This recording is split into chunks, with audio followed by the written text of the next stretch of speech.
आता मेट्रो शहरातील बातम्यांचा वेगवान आढावा घेऊयात। कोकण प्रांताच्या 15 दिवसांच्या संघ शिक्षा वर्गाचा समारोप कार्यक्रम संपन्न झाला। राष्ट्रीय स्वयंसेवक संघाच्या कार्यपद्धतीचा हा एक महत्त्वाचा भाग आहे।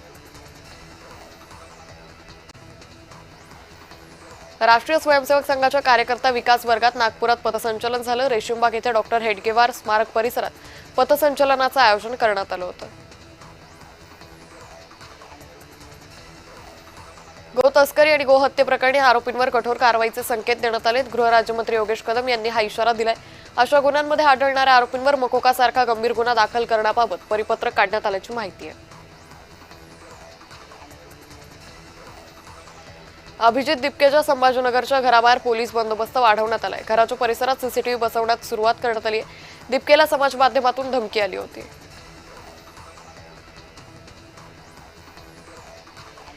कल्याण डोंबिवली पालिका आणि MMRDA विरोधात मनसेनं आंदोलन केलंय। सुभाष रोड येथील कॉन्क्रिटीकरणाविरोधात मनसे आक्रमक झाले। रखडलेल्या कामामुळे नागरिकांचे हाल होत आहेत। भिवंडी येथील इंदिरा गांधी उपजिल्हा रुग्णालयाला भेट देत खासदार सुरेश म्हात्रे यांनी विविध विभागांची पाहणी केली। या दौऱ्यात त्यांनी रुग्णालयातील आरोग्य सुविधा, स्वच्छता, वीज व्यवस्था आणि रुग्णांना मिळणाऱ्या सेवांचा आढावा घेतला। मुंबईत मे महिन्याच्या 31 तारखेपर्यंत नालेसफाई पूर्ण होण्याची अपेक्षा असताना कुर्ल्यातील नालेसफाईला मात्र अद्याप सुरुवात झाली नाहीये। या संदर्भात आरोग्य समितीने पालिका अधिकाऱ्यांना पत्र देऊनही नालेसफाईला सुरुवात झाली नाहीये।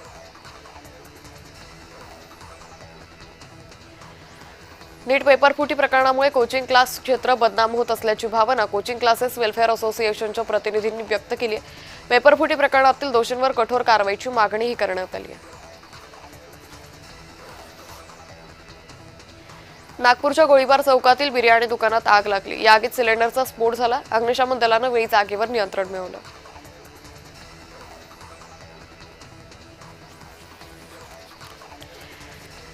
हिंजवडीतील फलाहार रेस्टॉरंटमध्ये काकडीत जिवंत अळी आढळली। एका ग्राहकाला पावभाजीसोबत दिलेल्या काकडीत अळी आढळल्याचा व्हिडिओ व्हायरल होतोय।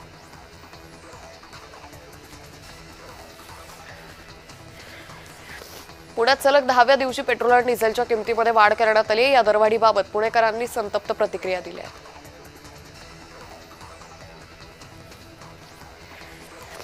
खोपोली शहर व्यसनमुक्त करण्यासाठी खोपोली पोलिसांनी जनजागृती मोहीम राबवली आहे। प्रभारी पोलीस अधिकारी सचिन हिरे यांनी गुटखा, ई सिगरेट, व्हेप, हुक्का आणि प्रतिबंधित तंबाखूजन्य पदार्थांची विक्री टाळण्याचं आवाहन केलं आहे।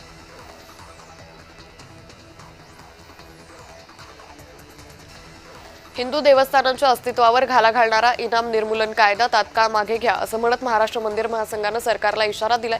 अन्यथा राज्यव्यापी जन आंदोलन छेडण्याचा इशारा देण्यात आलाय।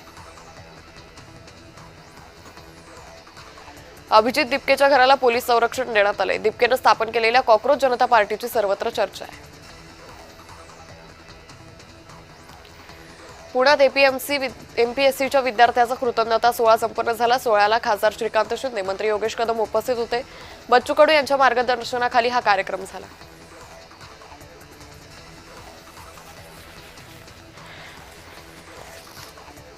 नागपूरच्या गोळीबार चौकातील बिर्याणी दुकानात आग लागल्याची घटना घडली। आगीत एका सिलेंडरचा स्फोट झाला। आगीचं कारण अद्याप अस्पष्ट आहे।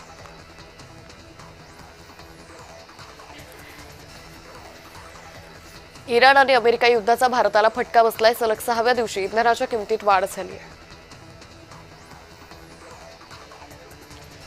नीट पेपरफुटी प्रकरणी मनीषा हवालदारला शुक्रवारी अटक करण्यात आली। मनीषा साधी सरळ कोणत्याही वादात पडत नव्हती अशी प्रतिक्रिया मनीषा हवालदारच्या शेजारच्यांनी दिली आहे।